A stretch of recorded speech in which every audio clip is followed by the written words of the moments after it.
Welcome. My name is Tony Russell, and in this module, I will be discussing the value of new product planning in the biopharmaceutical industry. So why is new product planning important? Partly we have been seeing downward productivity trends in our industry. Here is shown data from Deloitte looking at R&D productivity as measured by return on late-stage assets. As you can see, productivity has been decreasing over time for both large-cap pharma companies as well as small specialized firms. Specialized firms still have higher returns due to higher forecasted revenue, driven mainly by the rare disease indications they tend to be in. To help offset this trend, success is needed in early research to set the stage for success is needed in late-stage assets. So what is contributing to this downward trend in productivity seen in the biopharmaceutical industry?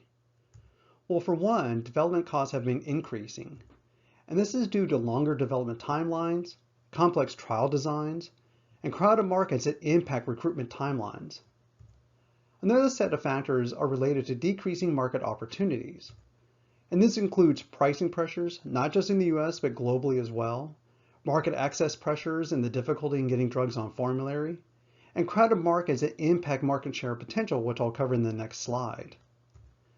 And what this means is that organizations can no longer afford to select and maintain weak programs, and this is where new product planning can provide value. So what is the impact of entering crowded markets? Fundamentally, it becomes much harder to demonstrate meaningful differentiation and quality in crowded markets. Efficacy thresholds increase as better therapies are developed, and safety issues are better managed with newer generation therapies. A result of this challenge is the difficulty being able to achieve substantial market share as a late entrant. The data shown here on the right illustrates this challenge clearly. As you can see, being first to market has a substantial advantage in capturing market share, while later entrants are limited in their potential in the market.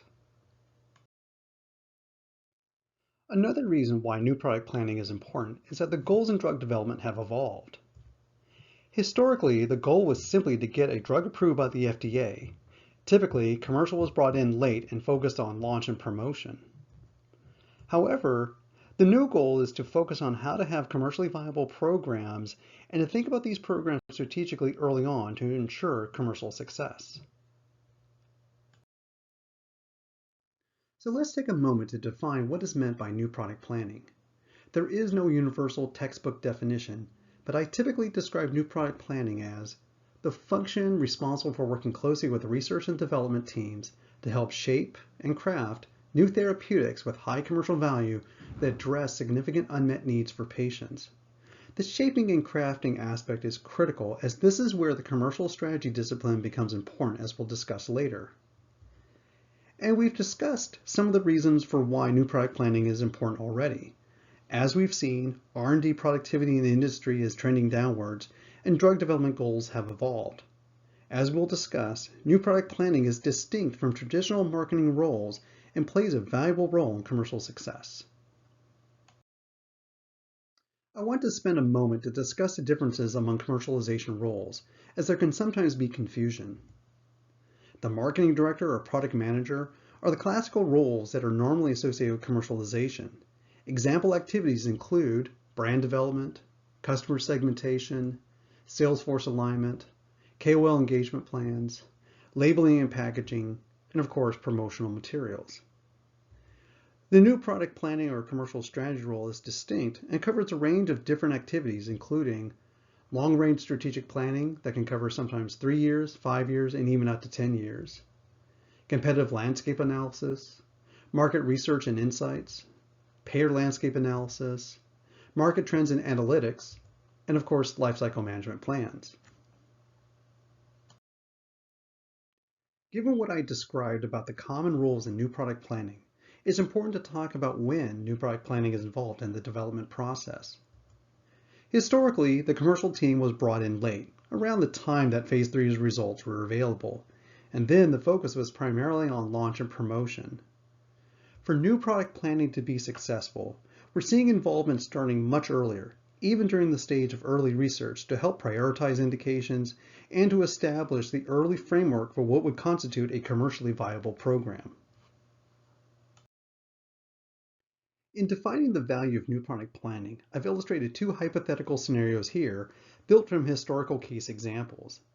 In the first scenario, there are several factors driving success. This includes a clearly defined value proposition, generating data above and beyond what's needed for FDA approval, and establishing a strong competitive position. Each of these factors are examples where new product planning plays a role. In the second scenario, there are several factors leading to failure. That is, the value proposition was not very well established, it was a relatively late entrant, or failed to consider competitive or even generic entrants. And again, this is where new product planning can help a role into defining these areas. The difference between these scenarios is one way of showing the value that new product planning brings to drug development. I hope you found this module helpful. Please feel free to contact me via the link here if you have any questions, and feel free to leave comments below. Thank you.